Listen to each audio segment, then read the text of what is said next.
scientific theories to reframe, they force you, they ask you to see the world differently. And if a scientific theory is allowed to do this in order to be closer to the truth, then why not a religion? That's what I mean, that Islam has its own internal logic. It reframes the way we see the world, and it's allowed to do it in order to be closer to the truth, to better describe the world.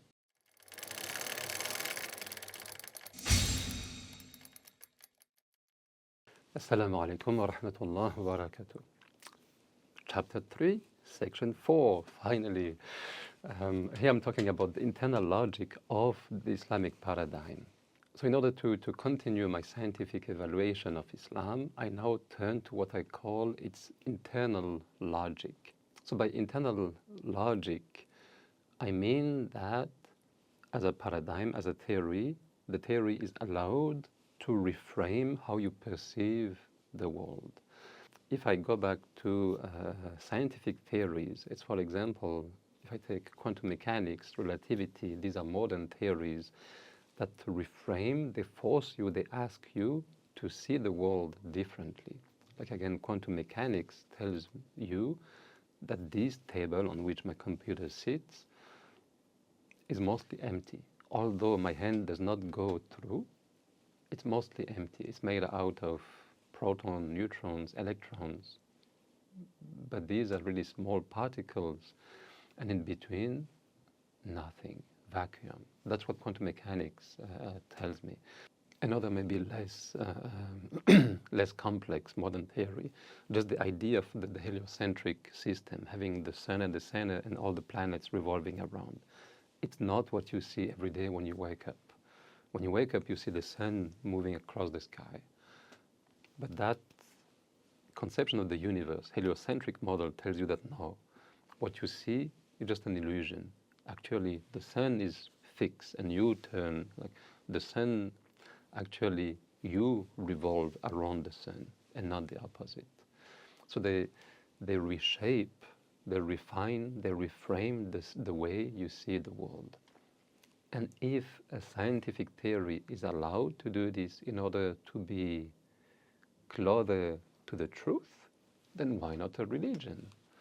That's what I mean, that Islam has its own internal logic. It reframes the way we see the world, and it's allowed to do it. Like if you assess Islam from a scientific point of view, religion is allowed to do so in order to be closer to the truth, to better describe the world. So in that chapter, I'll go through 3 examples: free will, good and bad, or free will and determination, that's one, good and bad, that's the second, and success. How do you define success? Number 3. So I chose to focus or to discuss a bit further on these 3 notions because in today's world, these notions are heavily influenced by society, by customs.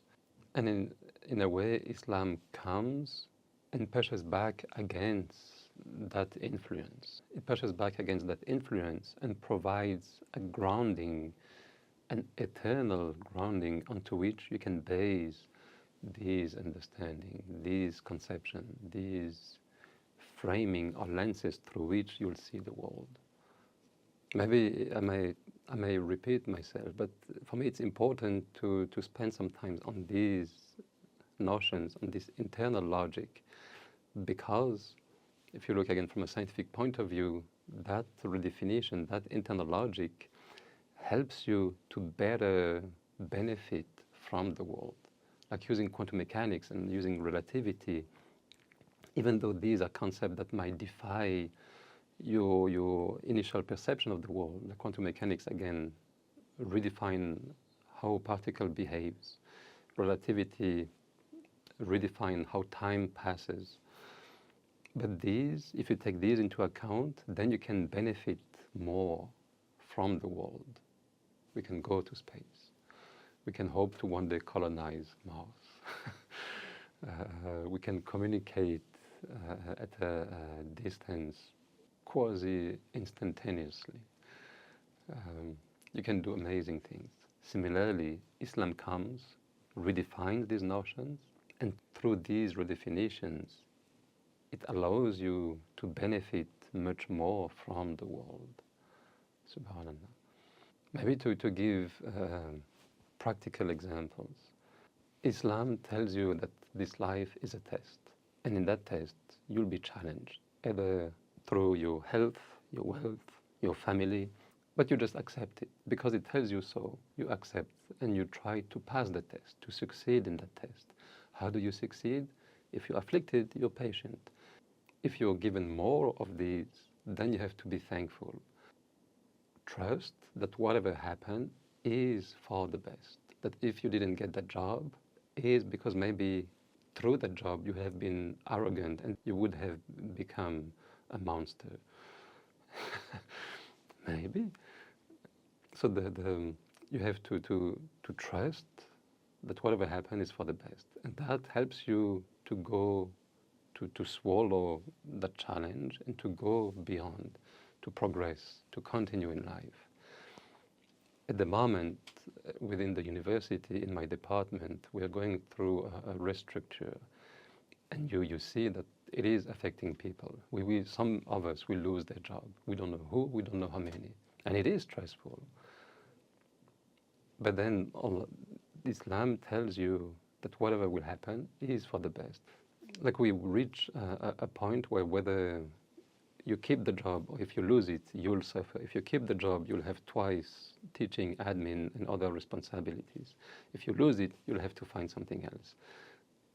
There will be some challenges coming up in either case.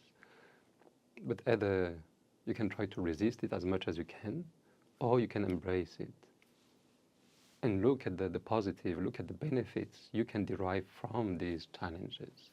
So when they come to me, like, how are you? I'm like, I'm good. And like, how can you be good? How can you be doing well? Knowing that it is coming up. But Islam tells you that yes, what's coming up might be stressful or could be challenging, but I believe that it is for a certain good and I will derive good from it. We'll see in the next videos what good entails, but inshallah. I hope that makes sense. I hope I conveyed that if a scientific theory is allowed to have its own internal logic and reframe the way you see the world, Islam is allowed to do the same. So I hope that I have conveyed that when Islam reframes, redefines notions, it's not a reason why you should dismiss religion on scientific grounds. No, because science does exactly the same. And on the contrary, this redefinition helps you to benefit more from the world. وجزاك الله خيرا والسلام عليكم ورحمة الله وبركاته.